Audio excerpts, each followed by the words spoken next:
Kyle, it's a pleasure to welcome you. Thank you. Happy to be here. You're a Michigander, and you just told me you have shifted your nest to Silicon Valley. Yep. Let me just, because you do a lot of research, you've been doing research since you were a teenager. Yep. It's important to know because Silicon Valley is the epicenter of tech innovation and entrepreneurship. Yep. But kids like you who grow up in states like Michigan also come and grow out to be what you are today.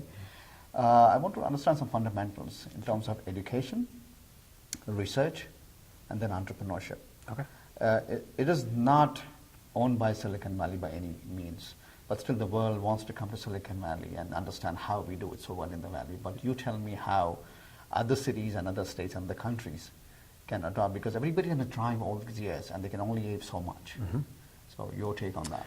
Yeah, so I think part of the reason why everyone wants to go to the Valley for education is that so much success has happened there, right? You've seen so many exits, you've seen so many great giant companies, so many greatness in so many different areas.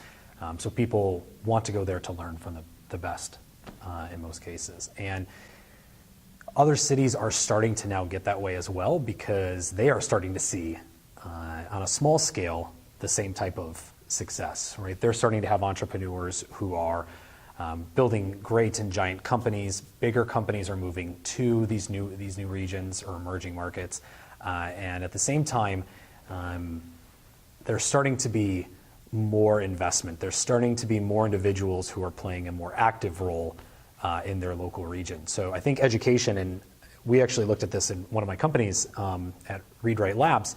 We looked at how education was once local. You had to be local. You had to come to Silicon Valley to learn how to build a company. Today, that's not the case anymore. Instead, it doesn't have to be local. It can actually be done online. You can make short trips. There's all these different ways to do it. And I think because of that, education is actually changing in those more emerging based markets, are seeing more success because of it. The other important thing that you do is you're actually working with China and the APAC region. Yep. And that is, depends which way you look at it, is an opportunity and also a threat in terms of business. Mm-hmm. How do you try to make people understand that the world is truly global?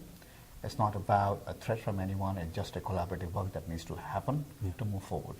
So it actually does start with a little bit of a threat and the mindset of a threat, and it's that,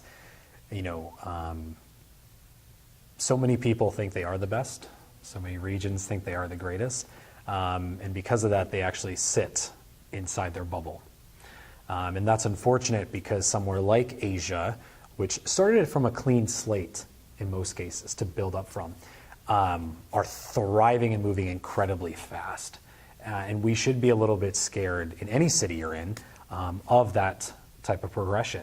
And you should use it as a driver to continue to reinvent your area. So when I talk to people about it, that's usually the first thing. Everyone asks, are we going to lose this technological race, or are we going to have, is Asia going to raise more money? It shouldn't matter where or who, it's just that someone else is doing it. You should use that as a leverage of encouragement of we need to do more and we need to compete as well. But from a business, it is an enormous opportunity. It is the largest consumer market in the world. It has some of the greatest technology that's being developed today. It has multiple industries yearning in some cases for help. So you've got the largest consumer markets. You have schemes and programs that are existing to help your business and help your business grow. And it's very welcoming. To me, that's exciting. When I started, as I mentioned in my speech, when I started going there in 2015, it was just getting started. And today, the Hong Kong government has a venture matching program. So if you raise money from a local investor, they can match it. There's technology parks that provide a slew of resources. You have initiatives like the Greater Bay Area, which is what was originally known as the Pearl River Delta. Now is a collection of 11 cities, including Hong Kong, Macau, and Shenzhen, that brings together 70 million people that are connected within an hour's reach of each other.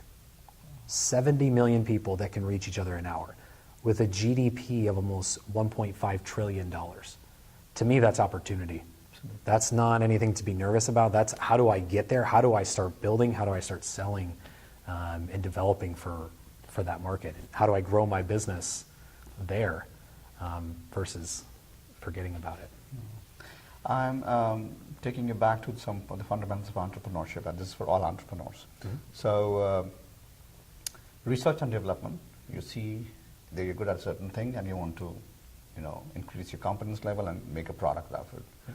Then you have to understand the product is actually viable and sellable to the market. Yes. And third is to actually go and find customers. That is your, where the rubber meets the road. Right. So some nuggets from you to budding entrepreneurs to understand these three steps. Yeah, so at the beginning of the day, first off, make sure you're building something or solving a problem that someone actually cares about.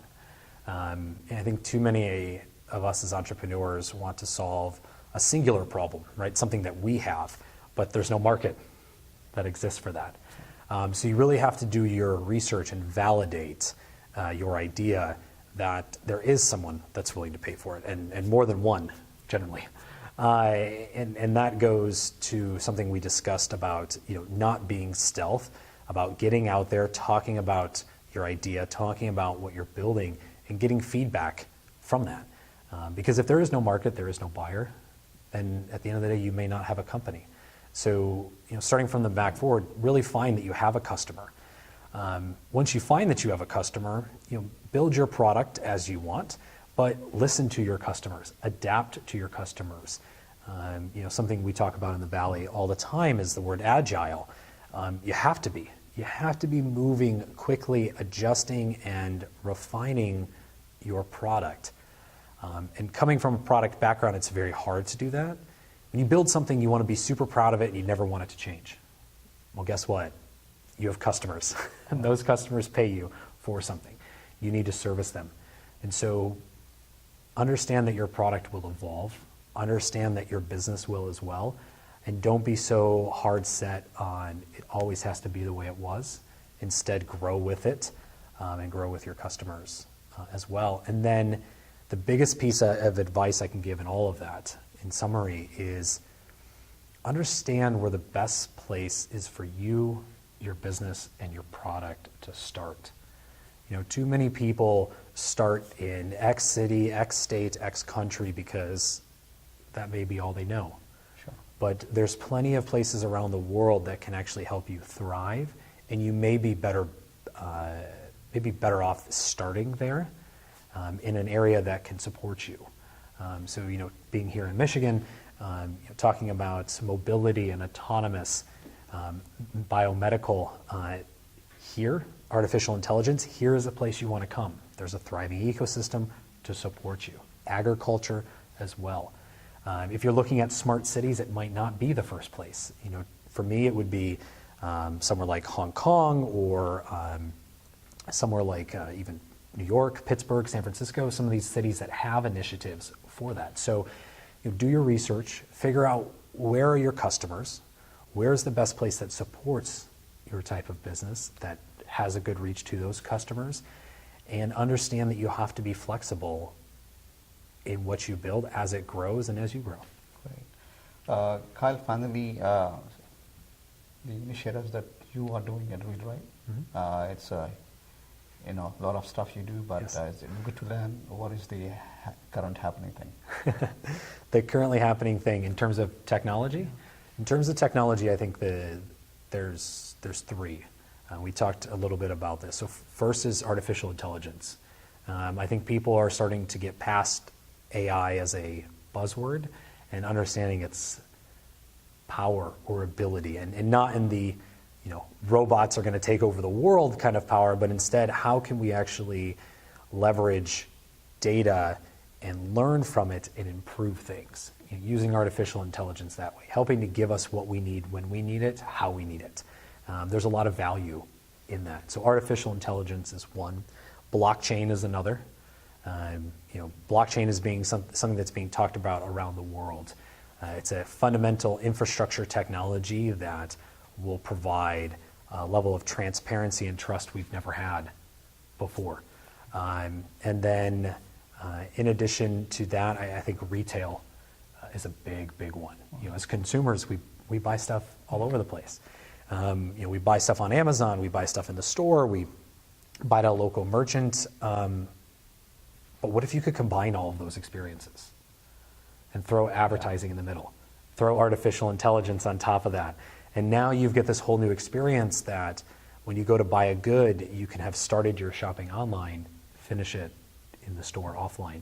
And then using artificial intelligence, it can actually know what other items to suggest and where and when to send it to you and when exactly or the most optimal time it'll be delivered.